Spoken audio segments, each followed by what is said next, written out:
Good morning students. आज हम लोग बीए थर्ड ईयर के अंतर्गत कर्नाटक वार के बारे में अध्ययन करेंगे, जिसमें हम लोगों ने प्रथम कर्नाटक वार के बारे में अध्ययन किया हुआ था। फर्स्ट कर्नाटक वार के पहले मैंने आपको बताया था कि फ्रांसीसी किस तरह से भारत में आए, पुर्तगाली, फ्रांसीसी, यूरोपियन किस तरह से भारत में आए और भारत में आने के बाद किस तरह से उनका जो महत्वाकांक्षा है वह बढ़ते गया और उनका उद्देश्य जो व्यापार का था और व्यापार से बढ़ करके कैसे उनका राजनीति की और उनका महत्वाकांक्षा, उनकी इच्छाएं किस तरह से प्रबलित हुई, ये हम लोगों ने पढ़ा था। आज हम लोग द्वितीय कर्नाटक युद्ध के बारे में पढ़ेंगे, लेकिन आज मैं आप लोगों को द्वितीय कर्नाटक युद्ध पढ़ाने से पहले मैं तीनों कर्नाटक युद्ध का एक पृष्ठभूमि आपके सामने देना चाहता हूं। कर्नाटक युद्ध भारतीय इतिहास का एक महत्वपूर्ण युद्ध है। कर्नाटक युद्ध के पहले जितने यूरोपियन देश थे उनको हम लोग यही जानते थे कि उनका उद्देश्य मात्र यहाँ व्यापार करना है, लेकिन कर्नाटक युद्ध ने पूरी तरह से राजनीति को पलट करके रख दिया।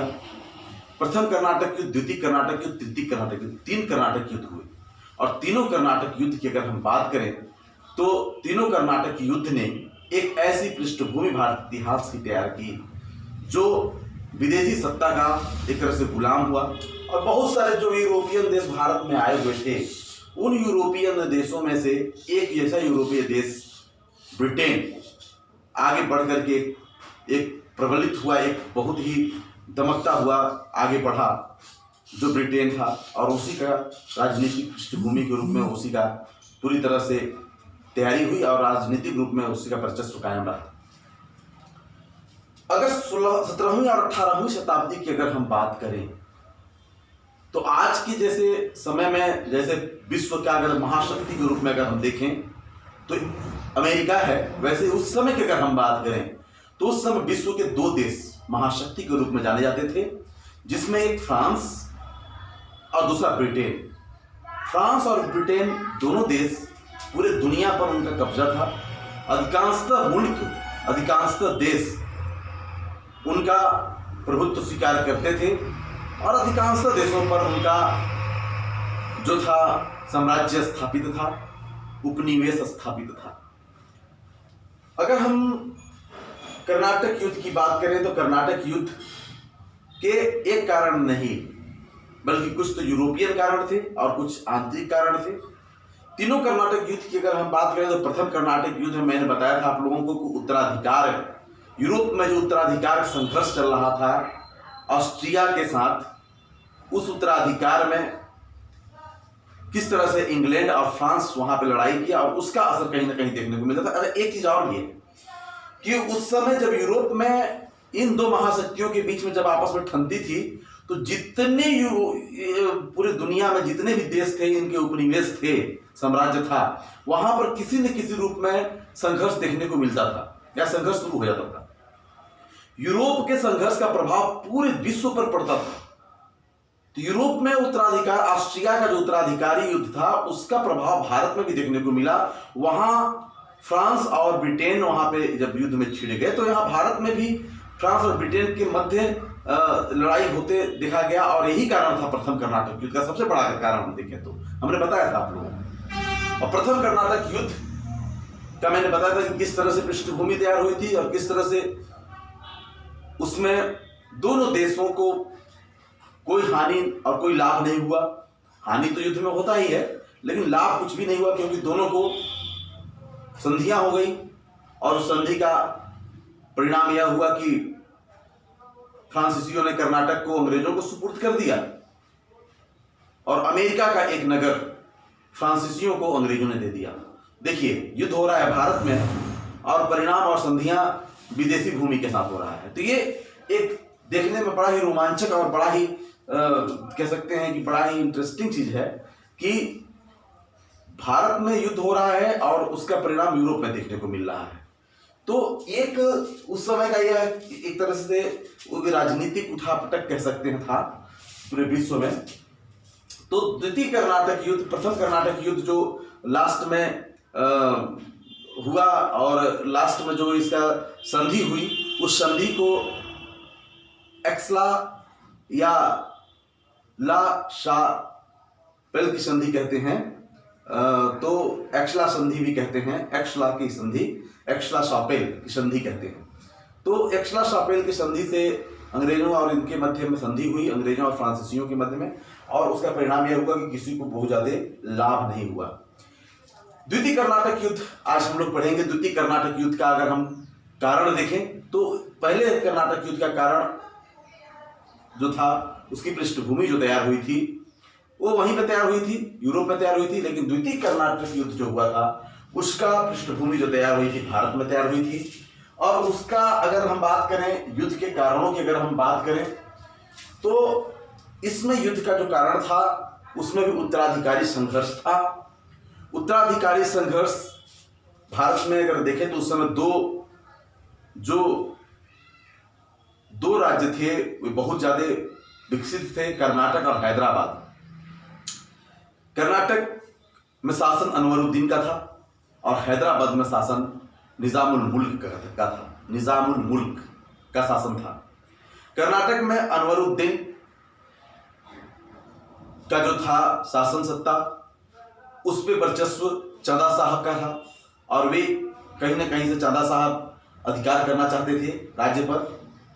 और हैदराबाद की अगर हम बात करें तो मराठों का दोनों पर प्रभाव था, दोनों पर मराठे हावी थे, लेकिन चांदा साहब कर्नाटक पर अधिकार स्थापित करना चाहते थे और हैदराबाद पर निजामुल मुल्क के पुत्र और प्रपौत्र दोनों के ठनी हुई थी।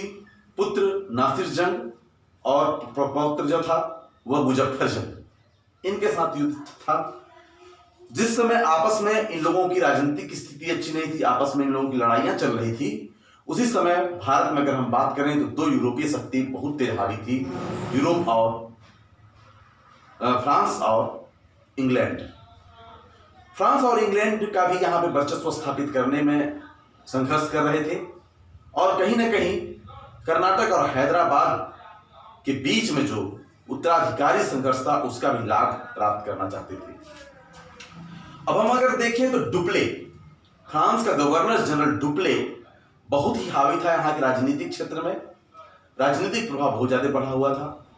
और प्रथम जो कर्नाटक वार था उसको मैंने बताया कि किस तरह से डुप्ले और अनवरुद्दीन के साथ मतभेद था, क्योंकि अनवरुद्दीन ने डुप्ले का साथ नहीं दिया था और अंग्रेज गवर्नर का साथ दिया था, जिसके कारण डुप्ले और अनवरुद्दीन में अच्छा नहीं था, जिसके कारण डुप्ले ने हैदराबाद के उत्तराधिकारी युद्ध में नासिर जंग के जगह पे मुजफ्फर जंग का साथ दिया और कर्नाटक में उसने चांदा साहब का साथ दिया।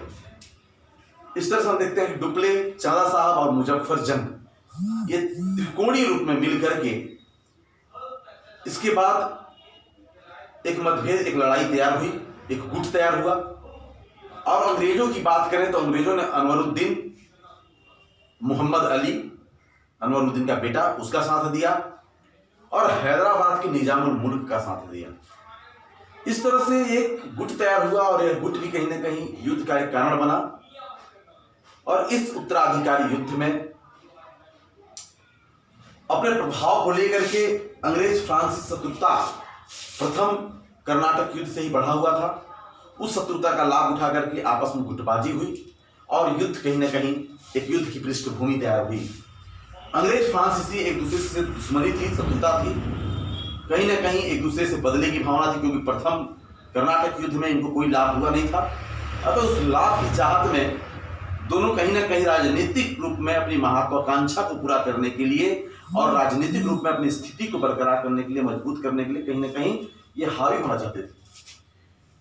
तो एक अंग्रेजी फ्रांसीसी शत्रुता, उत्तराधिकार का संघर्ष किस तरह से कर्नाटक और हैदराबाद के बीच चल रहा था, जिसका लाभ फ्रांसीसियों ने और अंग्रेजों ने उठाया, उसको मैंने बताया। चांदा साहब का कर्नाटक पर अधिकार, इसके बाद इन लोगों के बीच में युद्ध हुआ और इस युद्ध का परिणाम हुआ एक जो युद्ध हुआ अंबर के युद्ध के नाम से जाना जाता है, अंबर का युद्ध। इस अंबर के युद्ध में फ्रांसीसी विजयी हुए, फ्रांसीसी जीते और फ्रांसीसियों का जो स्तर था वह बहुत ऊंचा उठ गया भारतीय राजनीतिक इतिहास में। डुप्ले की महत्वाकांक्षा बढ़ती गई, तीव्रता बढ़ती गई, और डुप्ले का प्रभाव भी भारतीय राजनीति पे बहुत ज्यादा प्रभाव था उस समय, क्योंकि उसकी सफलता उसके हाथ में थी, जिसके कारण उसका प्रभाव भी बहुत तीव्र बढ़ रहा था। डुप्ले के कारण हैदराबाद जिसको समर्थन दिया था मुजफ्फर जंग को, वहां का बादशाह मुजफ्फर जंग को बनाया गया हैदराबाद का, और कर्नाटक का भी जो समर्थन किया था चांदा साहब को, वहां का नवाब, कर्नाटक का नवाब चांदा साहब को बनाया गया। इसकी इस तरह की जो महत्वाकांक्षाएं थी, इस तरह की जो सफलताएं थी, वे अंग्रेजों को कहीं ना कहीं बुरी तरह से खटक रही थी, और उनको भय उत्पन्न हो रहा था कि कहीं फ्रांसीसियों का हस्तक्षेप और फ्रांसीसियों की शक्ति इतनी ज्यादा न बढ़ जाए कि हमें यहां से छोड़ करके भागना पड़े इंग्लैंड। जिसके डर से उन लोगों ने एक कूटनीतिक चाल चलना शुरू किया, और राजनीतिक थोड़ा सा करवटें बदली, राजनीतिक मूड बदला यहां पर। इसका सबसे बड़ा कारण था कि अब डुप्ले बूसी को नियंत्रित करने के लिए उसने हैदराबाद भेज दिया, कर्नाटक पे अपने कब्जे में रखा, और कुछ सैनिकों के साथ था जो उनको साथ नहीं दिया। साथ न दे पाने के कारण डुप्ले का कहीं ना कहीं पराजय का सामना करना पड़ा उस समय, और उस पराजय के कारण डुप्ले को इन युद्धों को देखते हुए एक सबसे बड़ी भूल कह सकते हैं फ्रांसीसी सरकार की, क्योंकि एक उल्लेखनीय यह होगा कि आपको बताना यह जरूरी है कि फ्रांसीसी जो थे यहां पर, उनकी जो कोठियां थी यहां पर, फ्रांसिस इंडिया कंपनी थी, फ्रांसिस ईस्ट इंडिया कंपनी थी। फ्रांसिस ईस्ट इंडिया कंपनी का जो शासन था, जो प्रशासन था, जो डायरेक्शन था, वो सीधे सीधे फ्रांस की सरकार करती थी। जबकि ईस्ट इंडिया कंपनी की अगर हम बात करें, ब्रिटेन ईस्ट इंडिया कंपनी की अगर बात करें, ब्रिटिश ईस्ट इंडिया कंपनी की, तो इसे पूरी तरह से प्राइवेट थी। और इसको एक सबसे बड़ी कमी जो पतन का कारण बना, फ्रांसिस के जो हारने का जो कारण बना, यही बना कि इनको जो भी गवर्नमेंट था, जो भी गवर्निंग था, वह जो डायरेक्शन था, वो सीधे सीधे फ्रांस का सरकार करती थी, जिसके कारण दिन रात का अंतर हो जाता था अंग्रेजों के निर्णय में और फ्रांसीसियों के निर्णय में। और जब तक फ्रांसीसी निर्णय लेते थे तब तक अंग्रेज हावी हो चुके होते थे। ऐसे कंडीशन के कारण भी फ्रांसिस बहुत शक्तिशाली थे, लेकिन उनके हार का एक यह भी बहुत बड़ा कारण बना, जिसमें कि इनका गवर्नमेंट या इनका जो ये कह सकते हैं निर्णय लेने का जो शक्ति थी, वो इनके हाथ में नहीं थी, डुप्ले के हाथ में नहीं थी। यही कारण था कि डुप्ले के इस युद्ध के देखते हुए और युद्ध में का हार को देखा गया, तभी उसको तुरंत ही फ्रांस बुला लिया गया। और फ्रांस जाना ही डुप्ले का बहुत ही बड़ा, कह सकते हैं बहुत ही बड़ा भूल था फ्रांसीसियों के लिए। और उसके बाद गोंडियों आया। गोंडियों आने के बाद उसने आते ही आते 1954 ईस्वी में, 1754 ईस्वी में यहाँ पर आया, और आते ही आते उसने यहाँ पर पुद्दुचेरी या पांडुचेरी का एक संधि हुआ। उस संधि में अंग्रेजों को शर्तों को स्वीकार करते हुए और संधि कर ली गई। और ये कह सकते हैं कि प्रथम युद्ध में जो फ्रांस एक बहुत बड़ी शक्ति के रूप में आगे बढ़ा था भारत में, उसका कहीं ना कहीं ह्रास हुआ। और द्वितीय युद्ध में भी मध्य क्या कहें हम, अंतिम तक कह सकते हैं कि अंतिम के थोड़ा पहले तक जहां फ्रांस विजयी दिख रहा था, वहीं फ्रांस हार की कगार पे पहुंच गया। और अंतिम में अंग्रेज विजयी हुए। सैंडर्स एक अच्छा सेनानायक था, और गवर्नर जनरल लॉर्ड कार्नवालिस के कारण कहीं ना कहीं उनकी हार, कह सकते हैं हार हुई, और एक संधि करनी पड़ी, अपमानजनक संधि। और यही संधि के कारण ही हम कह सकते हैं कि भारत में पूरी तरह से दबदबा जो फ्रांस का हुआ करता था, वो अब अंग्रेजों का हो गया, और अंग्रेज पूरी तरह से हावी हो गए। और जो एक बहुत ही होनहार गवर्नर जनरल कह सकते हैं डुप्ले, जिसको कि फ्रांस ने बुला करके एक बहुत बड़ी भूल की, और यही भूल के कारण ही कह सकते हैं कि फ्रांस का पूरी तरह से यहाँ से खात्मा हो गया। और फ्रांस का जो राजनीतिक प्रवेश था या राजनीति में जो उसका हस्तक्षेप था, उसको ये जो पुडुचेरी का जो संधि हुई, उस संधि में अंग्रेजों ने एक बहुत बड़ा संधि में शर्त रखी कि आपको केवल व्यापार तक ही और कुछ क्षेत्रों तक ही आपको सीमित रखना है। आप युद्ध नहीं कर सकते, राजनीति में प्रवेश नहीं कर सकते। और इस तरह से देखते हैं कि द्वितीय कर्नाटक युद्ध पांडुचेरी या पुडुचेरी कह सकते हैं वहां की संधि से समाप्त हुआ। और इसमें अंतिम में हम कह सकते हैं कि कहीं ना कहीं विजयी जो हुए फ्रांसीसी हो गए, अंग्रेज हुए। तृतीय कर्नाटक युद्ध की अगर हम बात करें, तृतीय कर्नाटक युद्ध का भी कारण कहीं ना कहीं यूरोप ही था। यह संधि हुई, जो अगला गवर्नर जनरल बन करके आया फ्रांसीसियों की गोडियों और यहाँ का गवर्नर जनरल जो था लॉर्ड क्लाइव के बीच में जो संधि हुई, वह संधि तृतीय कर्नाटक युद्ध में पुनः हुई। लेकिन तृतीय कर्नाटक युद्ध का कारण भारत में नहीं था। इसकी पृष्ठभूमि जो तैयार हुई यूरोप में, मैंने अभी बताया था आप लोगों को, फर्स्ट कर्नाटक युद्ध का भी जो पृष्ठभूमि था वह यूरोप में तैयार हुई थी। उसी तरह से इसका भी, क्योंकि वहां पर भी ऑस्ट्रिया और प्रशा का युद्ध चल रहा था। ऑस्ट्रिया और प्रशा जो दो देश थे, ऑस्ट्रिया और प्रशा के युद्ध में ऑस्ट्रिया का पक्ष फ्रांस ले रहा था और प्रशा का पक्ष इंग्लैंड ले रहा था। और इसी कूटनीतिक चाल के कारण वहां पर दोनों में आपस में लड़ाई हो गई और उस युद्ध का प्रभाव कहीं ना कहीं भारत में पुनः देखने को मिला और यहां पर तृतीय कर्नाटक युद्ध छिड़ गया।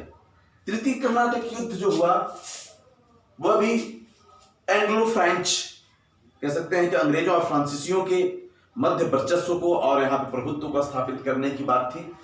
और कहीं ना कहीं मैंने बताया था कि किस तरह से अकाट को घेर करके, त्रिचिनापल्ली को घेर करके किस तरह से कब्जा करते हुए अंग्रेजों ने और लॉर्ड क्लाइव ने किस तरह से फ्रांसीसियों को खत्म किया। तृतीय कर्नाटक युद्ध में चादा साहब की मृत्यु हो चुकी थी। मैंने बताया चादा साहब को जिस समय अंग्रेजों ने त्रिचिनापल्ली को घेर रखा, मोहम्मद अली, अनवरुद्दीन का बेटा मोहम्मद अली को जब वहां भाग करके अपनी रक्षा की थी, क्योंकि उस समय बता दूं मैं कि जिस समय शासक मारा जाता था उस समय उसके पुत्र को ही मार दिया जाता था। इसलिए मार दिया जाता था कि लास्ट में क्योंकि राजा का बेटा पुत्र ही शासक बनेगा तो उसको भी खत्म कर दिया जाता ताकि उत्तराधिकार का कोई प्रश्न ही न रहे, तो मार दिया जाता था। जब अनवरुद्दीन को मारा गया तो मोहम्मद अली वहां से भाग करके त्रिचिनापल्ली में अपना शरण लिया था और त्रिचिनापल्ली को घेर लिया जा करके लॉर्ड क्लाइव ने। और जब त्रिचिनापल्ली को घेरा, जब चादा साहब को पता चला तो मोहम्मद अली और त्रिचिनापल्ली और कर्नाटक को भी घेर लिया। जब कर्नाटक को घेरने की बात पता चली तो वहां से चादा साहब भागा और रास्ते में ही तंजौर के शासक ने उसको मार दिया। इस तरह से देखते हैं तंजौर का सिंहासन खाली हो गया। तंजौर में उसने चादा साहब को बैठा दिया राजगद्दी पर और इस तरह से अनवरुद्दीन का बेटा मोहम्मद अली को बैठा दिया गया। तो इसे देखते हैं कि उलटफेर जो था राजनीति के इतिहास में वह इस तरह से चलता रहा और द्वितीय कर्नाटक युद्ध पांडिचेरी की संधि से समाप्त हुई। तृतीय कर्नाटक युद्ध ऑस्ट्रिया और प्रशा के युद्ध से प्रारंभ हुए और उस युद्ध में हम कह सकते हैं कि अंग्रेज वर्चस्वशाली रहे। अंग्रेज गवर्नर जनरल लॉर्ड क्लाइव ने डुप्ले के द्वारा बनाई गई नीतियों का अनुसरण करते हुए यहाँ पे अपना वर्चस्व कायम किया और कायम करते हुए युद्ध में बुरी तरह से जो भी फ्रांसीसियों का जो क्षेत्र था, पांडुचेरी वाला एरिया, उसको अपने कब्जे में कर लिया। इस युद्ध को सप्तवर्षीय युद्ध के नाम से जाना जाता है क्योंकि यह युद्ध 7 वर्ष तक चला और 7 वर्ष तक चलने के कारण इस पर सप्तवर्षीय युद्ध कहा गया। चंद्रनगर पर क्लाइव का अधिकार हो गया। चंद्रनगर जो फ्रांसीसियों के कब्जे में हमेशा से था, वहां पर आक्रमण करके चंद्रनगर पर फ्रांसीसियों के अधिकार से छीन करके अंग्रेजों ने उस पर अधिकार पे लॉर्ड क्लाइव का अधिकार हो गया। वांडीवाश का जो युद्ध हुआ, उस वांडीवाश के युद्ध में अंग्रेज विजयी हुए, अंग्रेज जीते। पांडिचेरी का पतन हो गया। पांडिचेरी को उन लोगों ने हस्तगत कर लिया अंग्रेजों ने, फ्रांसीसियों को इससे हाथ धोना पड़ा और लास्ट में फ्रांस को हार का सामना करना पड़ा और पेरिस की लास्ट में संधि हुई। पेरिस की संधि से ही तृतीय कर्नाटक युद्ध समाप्त हुआ और पेरिस की संधि में यह बहुत बड़ा शर्त रखा गया कि अब फ्रांस राजनीतिक क्षेत्र में कोई भी हस्तक्षेप नहीं कर सकती। अब फ्रांस का एक ही यहाँ पर उद्देश्य होगा, व्यापार, वो भी बहुत सीमित रूप में। और वह यहीं से हम कह सकते हैं कि जो फ्रांस शुरू में एक उभरता हुआ शक्ति के रूप में आगे बढ़ रहा था, उस फ्रांस का कर्नाटक युद्ध में पूरी तरह से विनाश हो गया। इसलिए हम कह सकते हैं कि कर्नाटक जो युद्ध हुआ प्रथम, द्वितीय, तृतीय, अगर हम मूल्यांकन करें तो देखते हैं कि कर्नाटक युद्ध ने ही पूरी तरह से भारत में अंग्रेजों की स्थिति को मजबूत रखा और थोड़ा सा जो शक्ति था, थोड़ी सी जो कसर थी, उस कसर को कहीं ना कहीं प्लासी का युद्ध और बक्सर का युद्ध, प्लासी का युद्ध और बक्सर के युद्ध ने पूरा कर दिया और अंग्रेजों को पूरी तरह से यहाँ पे स्टेब्लिश करने में महत्वपूर्ण भूमिका निभाई। इसके बाद बक्सर का युद्ध हुआ और पेरिस बक्सर का युद्ध और जो हुआ उसमें अंग्रेज पूरी तरह से विजयी हुए। यहाँ पर उनका वर्चस्व और एक कहीं कि उनकी बुलंदियां आसमान पे चली गई और अंग्रेज यहाँ पे 200 साल तक शासन करने में सफलता प्राप्त की। तो हम देखते हैं कि ये इतना बड़ा जो फ्रांस था, इतना शक्तिशाली फ्रांस था, वो फ्रांस हारा क्यों? हारने का क्या कारण था? तो फ्रांस को हारने का जो कारण था, उन कारणों को अगर कोई पूछे तो सबसे पहला कारण अगर आपको बताया जाए तो आपको अगर सबसे पहला कारण अगर कहा जाए तो सबसे पहला कारण यही था कि जो डायरेक्शन था फ्रांस का, वह कहीं ना कहीं फ्रांस से था। फ्रांस की गवर्नमेंट करती थी, जबकि ईस्ट इंडिया कंपनी का जो संचालन था वह प्राइवेट बॉडी होने के कारण ये तुरंत यहीं के गवर्नर जनरल जो होते थे वे निर्णय लेते थे। तो निर्णय लेने में विलंब के कारण भी एक बहुत बड़ा हार का कारण बना फ्रांसीसियों के। दूसरे सबसे बड़ा कारण अगर देखें तो डुप्ले को अचानक वापस बुला लेना, यह भी एक बहुत बड़ी भूल कही जा सकती है।